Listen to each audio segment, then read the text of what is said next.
My brothers, my sisters in Islam, today there is something that has become a Muslim monopoly. It is not success, it is not wisdom, it is something I like to call mediocrity. Today, for some reason, when we have anything that we want to excel in, it doesn't happen with Islam and Muslims. It tends to happen with non-Muslims. Unfortunately, today we are all engrossed, or vast majority of us are engrossed in pursuing things that add very little benefit to our own selves, our own families, and much less to humanity. At the forefront of things that impact human beings is not a Muslim, it's usually a non-Muslim. We tend to be at the forefront of things that do not matter much. We tend to talk about sheikhs in the Middle East that tend to have the best cars that are diamond studded, or wealth that is beyond measure. We tend to talk about human beings that have phenomenal ability but very little value at all. I am here to tell you that we are meant to be different. Islam does not tell us to pursue mediocrity. Islam tells us to pursue excellence in whatever we do. In fact, ihsan is not meant to be about simply worshipping Allah as if you see Him. It is that you worship Allah as if He is in front of you, so you excel in whatever you do. Everything in Islam tells us to be that excellent human being. Everything in Islam tells us to be that one person, that one man that matters. Everything in Islam tells us the numbers don't matter. Everything in Islam tells us that when we have greater numbers, we actually have more difficulty, more problems. Which battle was it that the Prophet ﷺ nearly lost due to numbers? It wasn't Battle of Badr when he was outnumbered. It wasn't the Battle of Uhud when he was also outnumbered that he was losing due to numbers. It was due to something else. It wasn't the Battle of Khandaq. It was the Battle of Hunain, when he was larger in numbers. وَيَوْمَ حُنَيْنٍ إِذْ أَعْجَبَتْكُمْ كَثْرَتُكُمْ. When on the day of Hunain, when your numbers amazed you. So numbers is the wrong thing.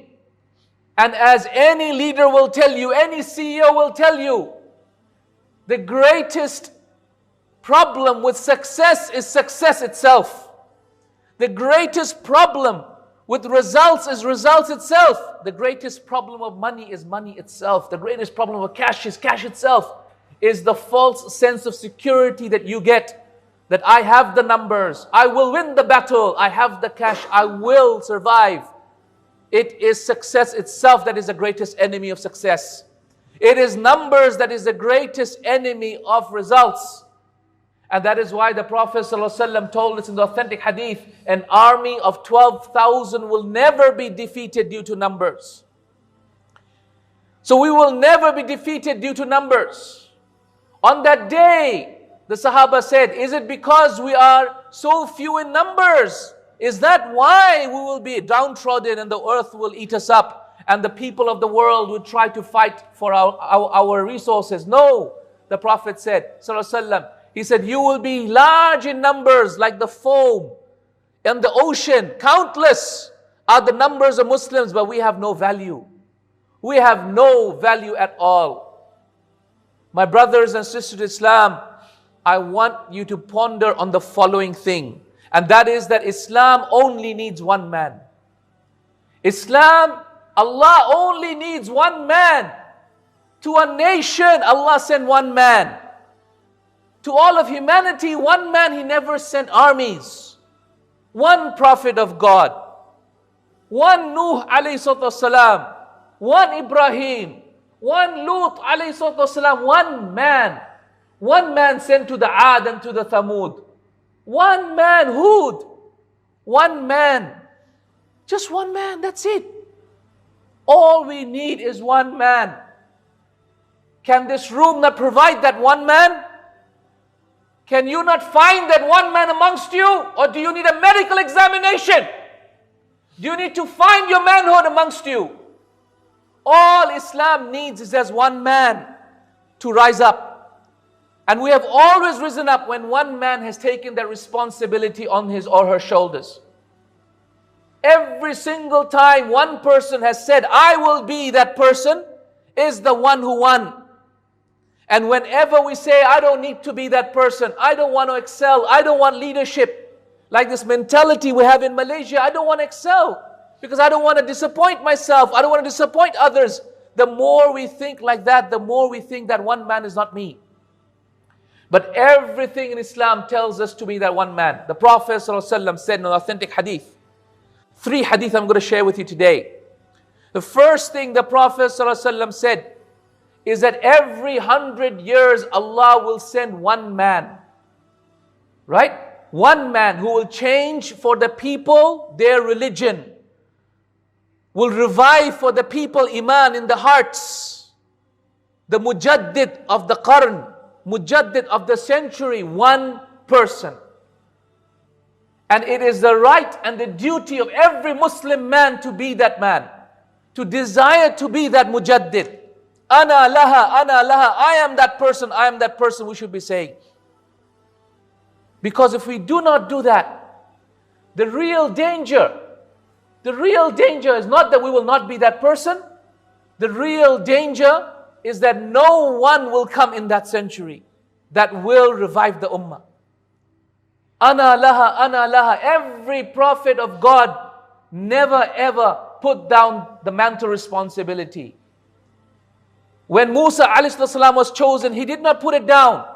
He simply asked Allah, fix my tongue, give me my brother as a helper, straighten my way, O Allah, and help me with this cause. Never did he say, I don't want this responsibility.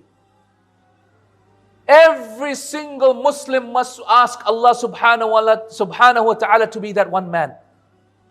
And when we do so, that is the day when Islam will succeed. In another authentic hadith, the second one I'm going to share with you, the Prophet ﷺ said, Rahim Allahu imri'in arafa qadrah. This is authentic hadith in Bukhari. Allah has mercy on a man who knows his qadr. The word qadr in Arabic language is translated by many people to mean limit. God has mercy on the one who knows his limits. And that is a weak translation of this hadith. The correct understanding of the hadith is Allah has mercy on the man who knows the greatness of his limits, who knows how wide his limits are, how huge his abilities are, and how huge his capacity is. God has mercy on the one, meaning Allah has mercy by helping you to achieve when you know that your limits are huge, when your ability is phenomenal, when your capacity is unbelievable. If you know that you can do great things, Allah will help you achieve it. If you try to achieve it, Allah will help you achieve it. And hence you will eventually end up achieving it. How many of us have dreamed and tried to do things that Allah helped us achieve it? We wanted to buy a house, we did it. We wanted to finish our studies, most of us got our degrees. We wanted to get into a job, Allah gave it to us. We wanted to get married, Allah gave us a wife. Whatever we aim for, we achieve it. What is wrong with us that we only aim for mediocrity? What is wrong with us? What is it that has made us happy with this dunya when it is so mediocre compared to the akhirah? My brothers and sisters in Islam, there is a third hadith I want to share with you.